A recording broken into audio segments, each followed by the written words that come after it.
How about this? After dinner tonight, you can have another popsicle. That's like 10 years from now. How about this? She's like, I'm not buying that. Do you want a raisin? Would you like a raisin? Okay, I'll give you one raisin and then you can go outside. One raisin. Wow. Suzanne Goen is one of the best chefs in the history of Los Angeles. Her current projects include Caldo Verde and 2 locations of AOC. She has won 3 James Beard Awards in her career, including for Best Chef in the Nation. So now, she's coming over to my house to make lunch. This is Guest Chef. Grain stuff up here? Yeah, so and then down here also, we've got all this kind of stuff. Okay. So lentils and rices, pastas and rice noodles. I'm intrigued by your beans. Yeah. I guess I'm trying to decide, is that kabocha up for grabs? So these, I'm gonna give you a spoon so you can see how they look. So yeah, these are actually, the Hacienda people started making beans and they sent me these from Oaxaca. These are just in salt and olive oil, and then I threw a couple avocado leaves from the backyard in there. Wow, they're really good. Right, you almost have too many options, to be honest with you. What about any kind of do you have any like pepitas or nuts? I've got the end of some Fat Uncle almonds here. Okay. Yeah, I don't have pepitas. That's okay. Let's see. Oh, that's the fridge just telling us to close it. The fridge being mad at us. I'm also intrigued by those lentils. What do I got going on here? There are pumpkin seeds in this hot sauce, if that's helpful. We could do that with a little, maybe we'll do that with a little like cilantro. Oh. I'm kind of wondering, are we maybe gonna do, we'll cook some lentils, and then we'll do some roasted kabocha. I'm thinking maybe we'll do these little roasted Jimmy Nardellos and do those with the beans. Amazing. Cook our pork, maybe do a little cilantro puree or pound and mix that in with that Rancho Gordo sauce. I feel like I'm at a Sunday supper. Right? Maybe we don't need broccoli for once in our lives. Actually, we could do a little nettles in there too, since we have them. Do you want me to preheat an oven? Yes, let's preheat an oven. Where do you want it? Maybe like 375. How do you crack a knob on an oven? Just maybe we'll roast our kabocha and get our lentils going. Are you a parchment person? For this, no. I actually think that you get more of a sear when it's... Yeah. Okay, so maybe let's get our kabocha going first. So what are some of your pantry staples that you think are really important to keep in your, so whenever you kind of can come home and cook, what do you like to have? Make sure you have. I love to have lentils, bulgur, farro. Yeah. I'm a newly converted panko person. I used to always just make my own breadcrumbs, and then I think it's like a lot of things like when you have kids. It's like if you look through Sunday supper, I'm actually such a hard ass. Like everything is like, they got a copy sitting right there. Do this to order. You can't use canned this, and now I'm like canned chickpeas, canned. There's a time and a place. Time and a place, exactly. Okay, so we're just gonna cook these lentils. Grab a little olive oil. Yes. Oh, you have a little arbol chili? Yes. It's right in that pantry, that top. There. How often do you cook at home? Like a couple times a week. Yeah. My husband cooks most of the time. That's lovely. So we have 3 kids. Mm-hmm. Obviously, how old are they? Okay, 16, 16, and 15. Okay. Wow. So they're a lot. And the amount of food. There's a lot of them. It's a lot of food that gets consumed. Like when you cook, when you start adding a second kid to the mix and the time constraints and work, like how quickly what you make changes. Yeah. I've been in a phase lately where if I can use a blender and not use a cutting board, oh yeah, I'm just like, all right, this is now like an instant pesto and it's going on this pasta. Well, it's half about the cleanup. Yes, right. 100%. It's not even about With my daughter, if I can blend it into something, she doesn't have to decide whether it's worth eating or not. Yes. So I think we'll just leave them in wedges, right? Love it. So how differently do you approach home cooking versus restaurant cooking? I mean, pretty differently, to be honest with you. Yeah. It's funny. Sometimes I'm like, we'll have something at work that's really good. And I'm like, why am I not making this? Like, I need to go home and make this at home. And actually, sometimes I do that. Yeah. I think it's just the speed thing, especially right now because we have my kids. They're all into sports. They all have homework. They're all, you know what I mean. And actually, honestly, it's the weekend, and then sometimes on the weekend, Dave and I are like, I don't know, sorry, that would be bad. I'm glad that we didn't have to deal with that. Yeah. This is how not to cut squash. Just so yeah, pretty different. But more very simple, I think. Okay, so here's speaking of those. So normally this would go in a bowl, right? Mm-hmm. We can do that. I can put it in but this at home I do like you're saying. Let's do it this way. Yeah, you drizzle and you do it. Can I not get the bowl dirty?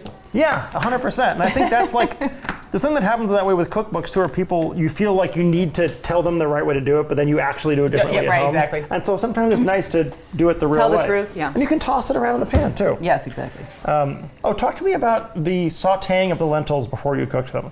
Oh, I do that with beans too. Yeah. I don't know, I feel like, I don't know, you get more flavor out of them, and they sort of like, they kind of sear a little bit. It's like a risotto-y thing. Yeah. Yeah. They sort of preserve, it kind of preserves the, like, I don't know, the integrity of the grain. Yeah.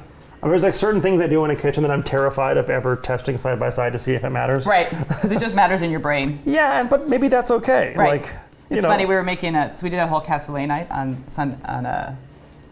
this past Sunday at AOC. And in the and it's a recipe I've been making it for 20 years. So in the recipe,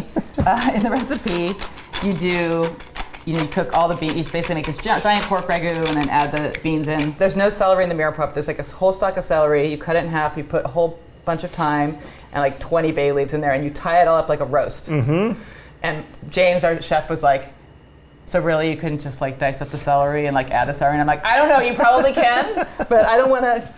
It works when I do it this way, and plus I like the way it looks. It's like this kind of stuff, like it already looks great. And almost, this is funny, it kind of looks prettier before you cook it. Yes, I feel like that's like the chef's treat. It's kind of like 100%. Like that celery. Okay, perfect. I'm gonna put these in. Do you want convection? Oh, that'd be great.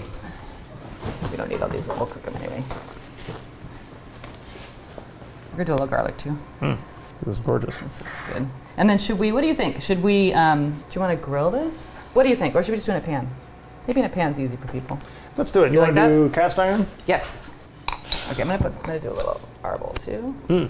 I worked at this very macho restaurant on the East Coast, and when I first started, I was a sous chef, but the owner wasn't there when I started, and so they all thought I was an extern. But I literally worked there for a week, and they thought I was the intern before they found out that I was actually their boss. That's amazing. We had like a million different stock. We had like fish stock, veal stock, duck stock, beef stock, lobster stock. We had everything.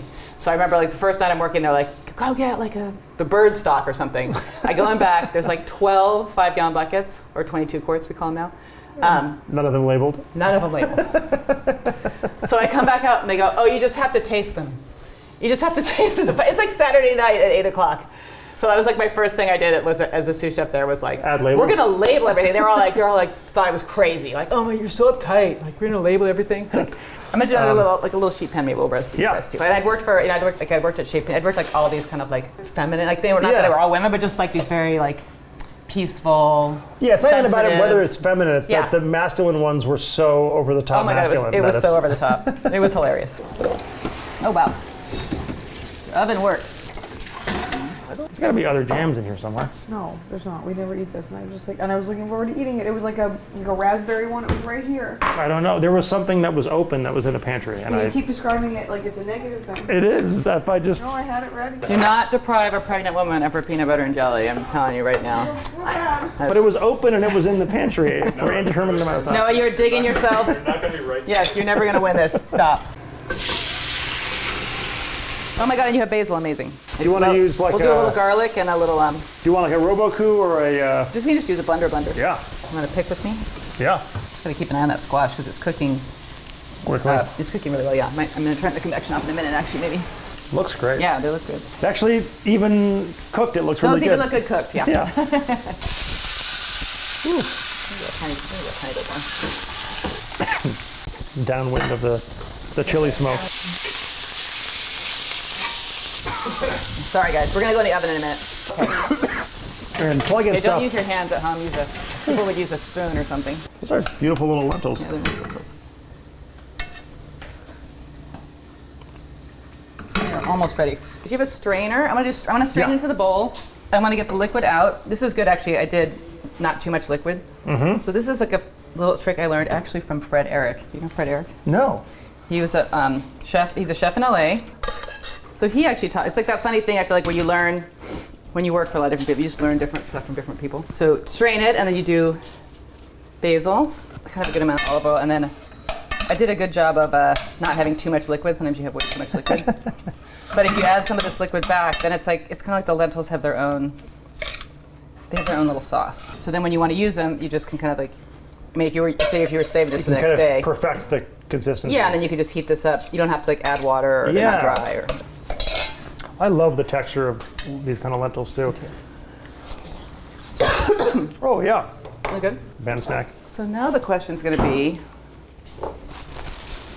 how am I going to integrate these beans in here? Like, are we going to put do we put the beans and the lentils together? Yeah, maybe we'll just add them to the lentils. Yeah, that'd be great. Oh, we have limes. Yes. I don't need it yet. Do you want to put this in the blender? Sure. A little olive with let's do that garlic first, and let's smash that garlic a little bit.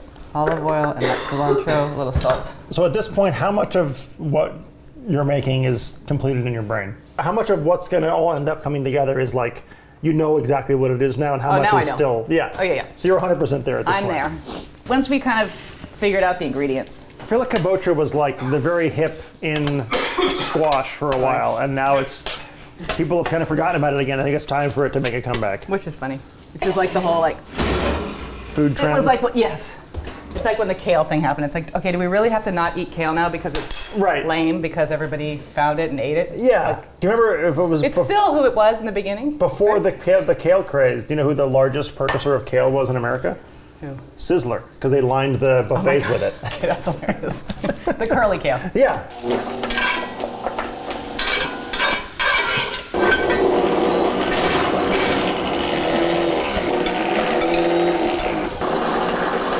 Now we're blending. They're only slightly stinging. Okay, it does still look pretty. That's gorgeous. Some nice juices. Ooh, a little butter based. Butter based. Do you have arugula or dandelion? I have dandelion. We're taking off the end. gnarly ends. I just think we want I always kind of want a little kind of green component in there. Absolutely. Every time I think I don't, and I make it, and I do.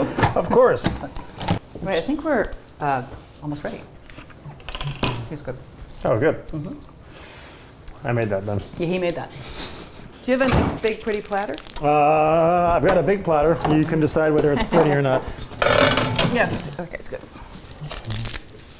Nettles and the lentils. Oh, yeah. So it's kind of just get wilted in there? Just wilted in there, yeah. Yeah. And are we putting the beans in too? I did already. Oh, you did? This is while I was You were like screwing around. breaking platters or Yeah. irritating your wife or something. Yeah. For people at home who don't use wild nettles, can you talk about kind of what they are and why you like them? Yes, well, I mean, they're actually, they used to be considered a weed. Yeah. They're supposed to be really, really good for you.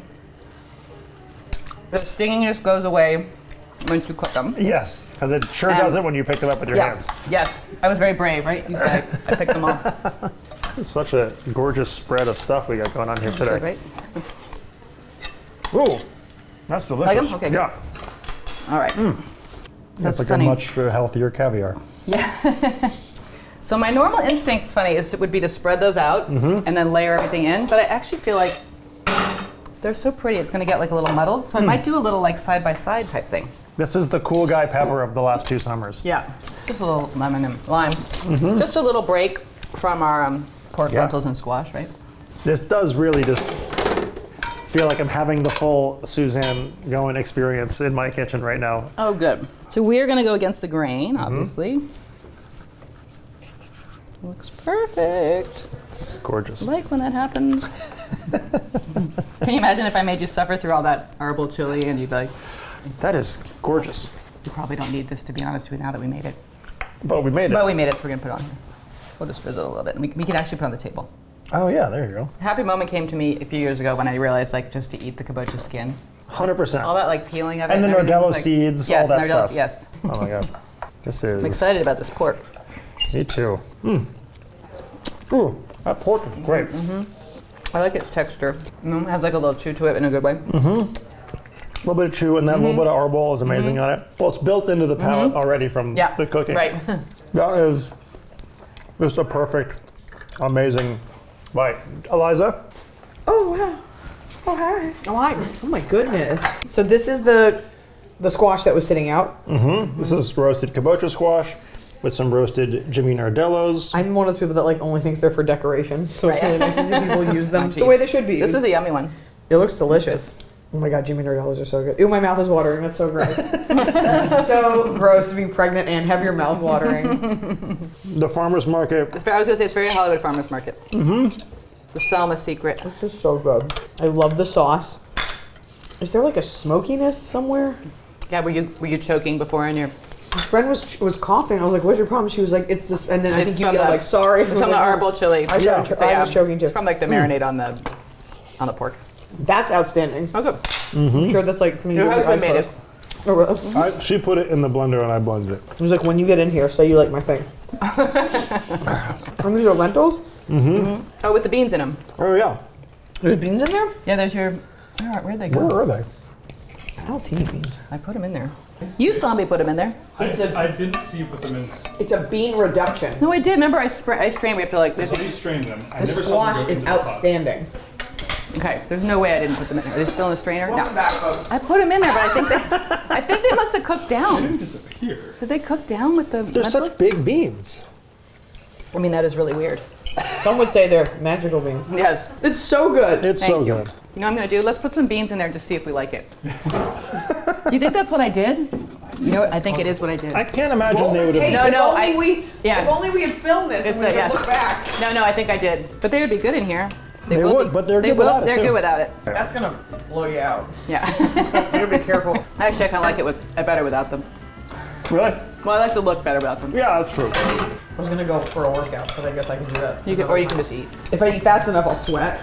That'll be the cardio.